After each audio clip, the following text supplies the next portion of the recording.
Hi there.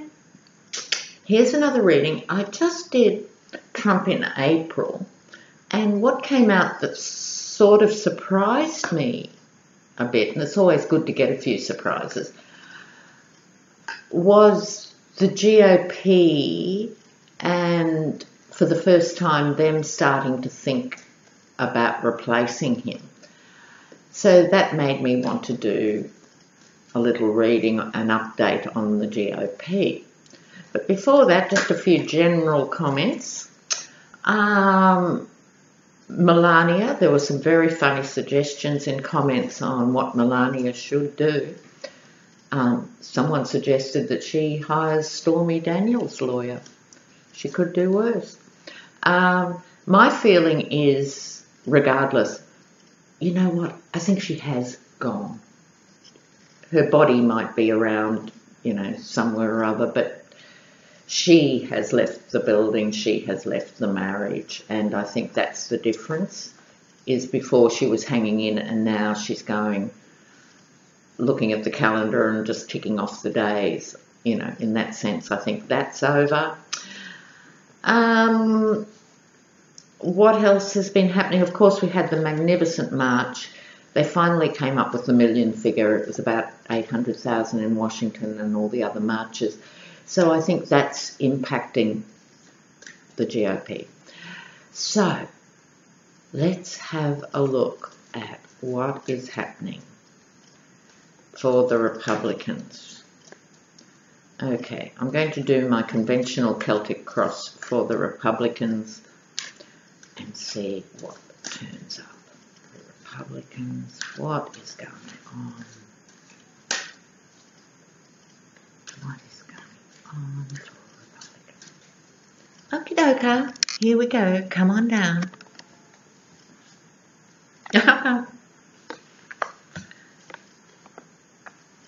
Oh dear, dear, dear. Oh, lordy. All right, bang in the middle. Disappointment. This feeds into the reading I just did on Trump. They are now, for the first time, disappointed in Trump. It could also be they're disappointed in their own performance, but people rarely blame the right people for things. They're not individually going to take responsibility for what's happening, but I'm talking collectively here as a party, and they're disappointed in him. And interesting, they thought he was their gravy train, even though they didn't like him always. And now, you know what? He has let them down. They realise they've got an uphill task. They realise there's a lot of work to do to make up for lost ground against the Democrats, and they're starting to feel a bit martyred to the Trump cause. I think this is not a single thing. I think this is, the tariffs were a very un-Republican thing to do. They struggled with that. Raising the spending of a $1.3 trillion spending bill, very un-Republican. Now, they've done those huge things that go against the grain, and what reward have they got for it? That'd be nothing. Interesting. Very interesting. Across that, the card of the orator, talking. They're going to have to talk up a game of cohesion before the midterms. We are still a strong party. We're a party with a big, deep history. We're the party that represents, American values as they see it. That's part of their problem, I think. They're talking it up, but it's not what they're really feeling. In a way, what has happened with Trump, I think, is he's confused their identity. And because they've just been yes people to him, they've ended up without an identity in some way. Conflict, lots of conflict within the party. So, as I was saying in the Trump April reading, some are suggesting already ditching him, maybe before the midterms. I don't know if that would fly, but I think that's part of the conversation. Then there's others who would want to ditch him certainly before 2020, and then there'll be others who want to hang on to him. So conflict, conflict, conflict, conflict. Recent past, the King of Wands. So Trump, has presented this king-like persona. From the GOP perspective, it's like he seemed to have all the answers. They might not have agreed with his morality, but they even went with that because they're so hypocritical. So he couldn't put a foot wrong before. Now everything he does is causing them grief and heartache. Okay, they're starting to realise they were in bed with the devil. Oh, here it comes again, the same card, new leader. This is what the conflict's about. Now, don't misunderstand what I'm saying. I'm not saying they're definitely going to put a new leader in, but the talk is there. The talk is of a new leader. Oh, this is interesting. I didn't really see this coming so soon. I would have expected this conversation to be happening after the midterms, and they do very badly. But it's happening now. They're beginning to realise. Oh. Coming out, the Ace of Pentacles. Next term, this is their relationship to money. So in terms of what we know about money and Republicans, this would not be comforting. This is about money for power.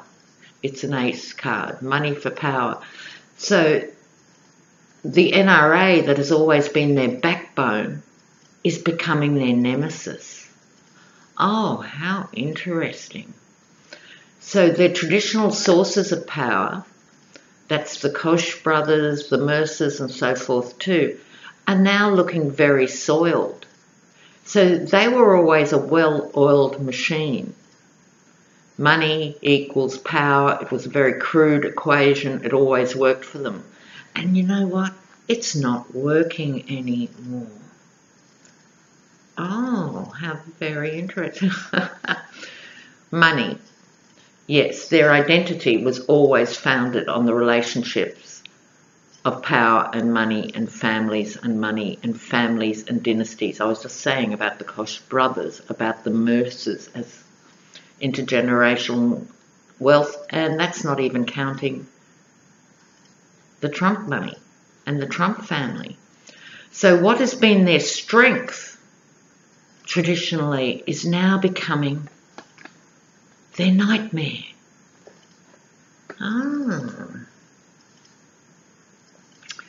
Over that, the High Priestess, female energy and hidden knowledge.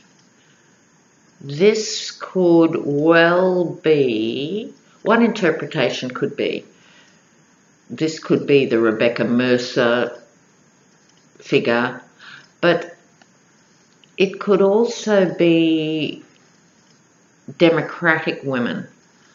You know, I'm talking about the Nancy Pelosi's and things.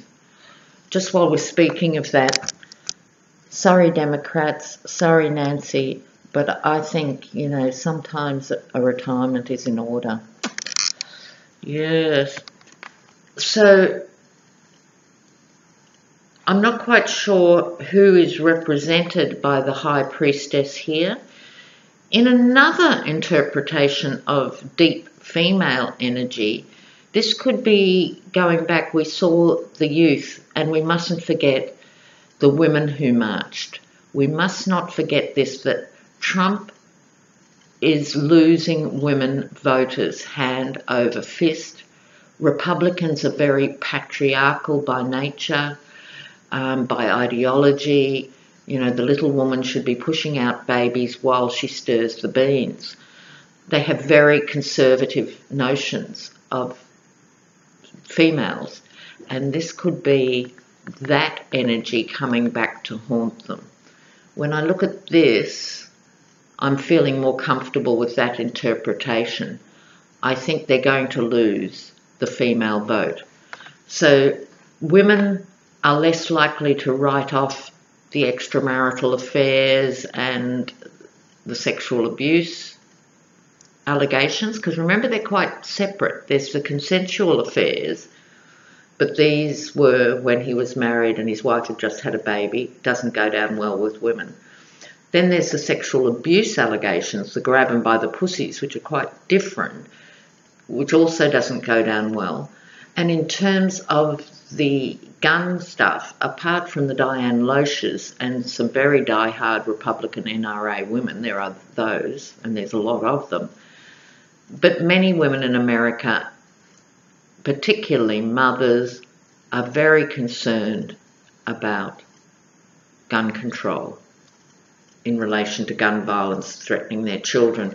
So this is a reading about the GOP, so I'm seeing that now quite clearly as women, the women's vote being a threat to them in the midterms.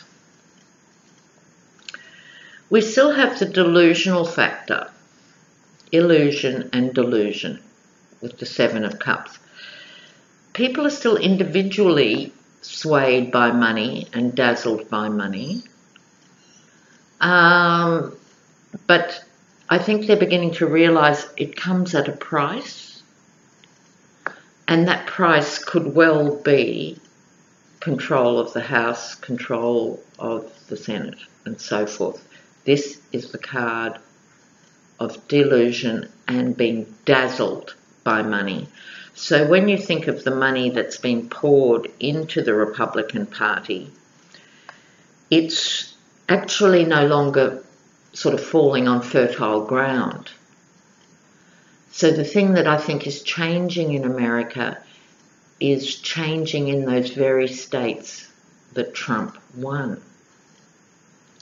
Bearing in mind, we also have a lot of women running in the midterms. I think there's over 400 women or something. So many more women are actually running as candidates as well. Oh, whoops, look out.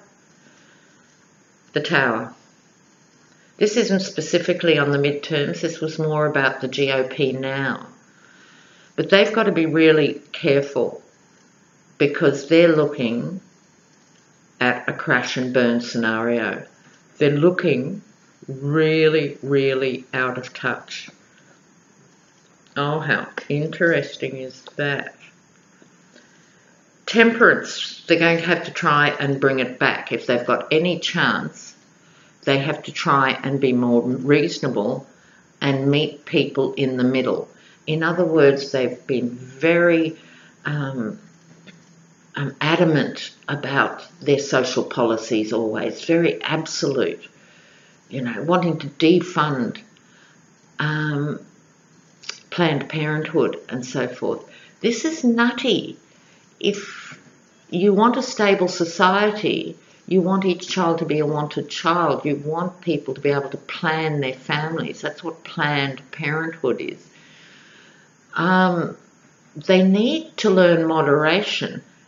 And I'm not at all convinced that their candidates are moderate candidates. Yeah, walking away, I think that means two things. I think what you're going to see is the more moderate candidates who are saying, look, we can't keep going on with this biblical nonsense about the rapture and not caring about climate change and not caring about women's issues, and those candidates walking away is one aspect of it. The other aspect that I think they should be very worried about, apart from their own conflict, is voters walking away. Oh, interesting. I think none of that is startling and new, except for me, for what was interesting to me is it's becoming more of an issue in the party, as opposed to people talking about the party. So you and I, who talk on discussion board and so forth, talk about this stuff a lot. But I didn't realise it's been talked about in the party so much. Having to talk about it and compromise. Very, very interesting, because we're still 8 months or so, at least 7 months from the midterms. They are worried. Okay, everybody. Love you. See you soon. Bye.